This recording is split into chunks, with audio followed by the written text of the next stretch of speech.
দেশে প্রথমবারের মতো ঢাকা চট্টগ্রাম সহ বিভিন্ন রেল স্টেশনে বসানো হচ্ছে টিকিট ভেন্ডিং মেশিন। এতে সহজেই যাত্রীরা কাউন্টার বা অনলাইনে টিকিট কাটার বিড়ম্বনা থেকে মুক্তি পাবে। আগামী সপ্তাহ থেকেই আন্তনগর ও স্বল্প দূরত্বের যাত্রীরা ভেন্ডিং মেশিন থেকে কাটতে পারবেন টিকিট। বিশেষজ্ঞরা বলছেন, এমন যুগান্তকারী পদক্ষেপে কমবে যাত্রী হয়রানি।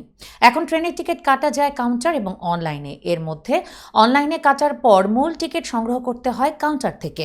এতে দুর্ভোগে পড়তে হয় যাত্রীদের। এ ভোগান্তি কমাতে এবার রেল স্টেশনে চালু হচ্ছে স্বয়ংক্রিয় টিকিট ভেন্ডিং মেশিন।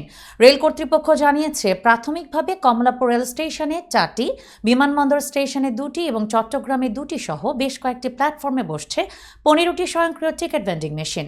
রেলওয়ের মহাপরিচালক সর্দার সাহাদাত আলী জানান, গুরুত্বপূর্ণ স্টেশনগুলোতে আগের বরাদ্দ করা খরচেই 15টি টিকিট ভেন্ডিং মেশিন বসানো হবে। এতে যাত্রীরা সহজেই কোনো বিড়ম্বনা ছাড়াই টিকিট কাটতে পারবেন।